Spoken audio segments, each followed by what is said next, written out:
Tonight on NewsNation Prime, President-elect Trump takes office in 29 days. His day one priorities detailed today ahead of his inauguration.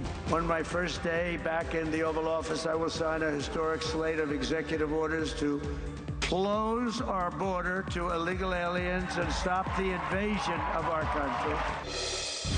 Live from NewsNation headquarters, this is NewsNation Prime. For more, we are bringing in our panel, Democratic political consultant Haley Lichtstein and Republican strategist Matt Klink. Welcome, both of you. And Matt, I do want to start with you tonight. Trump pushing back on Musk's influence, saying, quote, he's not going to be president. We do hear some Republicans approving of Musk's involvement today, others saying it's only a matter of time before he runs afoul of Trump. Matt, how long do you see Musk's influence lasting on Trump? Look, Elon Musk is going to ride this train for as long as he can. I have to laugh, though. It's, for 117 days, we heard that Donald Trump was a dictator, and now we hear that Donald Trump is a puppet. I say, Democrats, you got to get your messaging straight. So, look, what Elon Musk did was he took a 1,500-page boondoggle of a bill that was a Washington insider bill loaded up with pork, and he put a tweet up, and hundreds of thousands of people reacted and talked to their members of Congress, and the bill that ultimately was approved was 171 pages. I call that a victory for the American people. Haley, I want to get you in here. Your response on the influence of Musk. Yeah, absolutely. I mean, what we saw this past week wasn't just embarrassing. It was a terrifying reality check of the concentration of power and wealth in this country in one individual unelected person like Elon Musk, who is emulating an oligarchy. He was able to effectively impact our democratic institutions and government operations through his unchecked or widely unchecked power that he purchased through his communications platform. So I think it's widely concerning, and anyone who cares about the future of democracy should be very concerned. But also, to reply to the comment that was just made, the government shutdown bill or funding bill that was ultimately passed was only passed because Democrats came to the table. 34 House Republicans voted against it, and without Democrats putting policy over politics and putting the American people first, that bill would have never passed. Matt, I want to go back over to you. I want to ask about the Wall Street Journal report that Biden has been diminished for some time now. We had Lindy Lee of the DNC echoing this at the top of our show last hour, and she said she tried to raise the alarm about this back in July. The administration is denying Biden has declined. What is your perspective on this report? Well, it's the worst kept secret in Washington, D.C. Everybody in America has seen the president's decline. The truly sad part about this, though, is what the Wall Street Journal article says is that the decline was known when he was campaigning in 2020. So the question must be asked, and I'm sure that the Republican-controlled Congress will do their best to get to the bottom of it.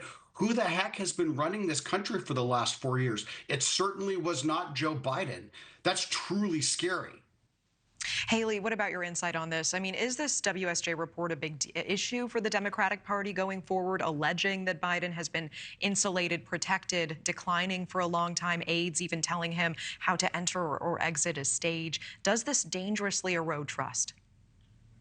I mean, personally, I believe myself, the Democratic Party, and hopefully the American people are more concerned about the future and the health of the country, government, and the future of democracy. The American people have spoken. We know who is going to be running the country for the next 4 years, and I frankly believe that's where we should be focusing our time and efforts, rather than on a president in his final days focused on a peaceful transition of power. Haley, it was a strong pivot.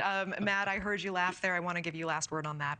That is just absolutely comical, with all the shenanigans and the misspoken phrases from Joe Biden for the years, and the staff. I mean, the staff and the mainstream media have covered for this guy for the better part of 4 years, and now they just want to say, oh, it's all good, nothing to see here, everything's cool.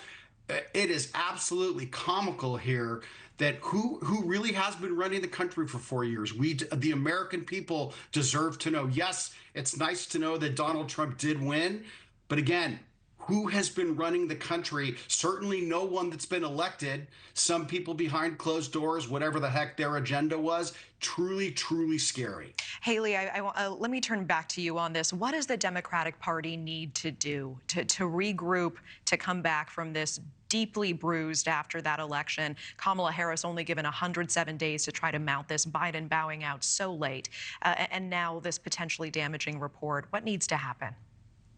Yeah, absolutely. I mean, President Biden ultimately stepped down. We were able to put another candidate forward and we lost. It's time to reorganize, get back to our communities, talk to people on the ground all over the country, and help make sure we're educating people around what we stand for, our values as a party, and bringing people together. And we have the next 2 years before the midterms to hit the ground running, although in 2025, we'll see 100,000 elections, I believe, more than we had on the ballot in 2024. So community organizing is key.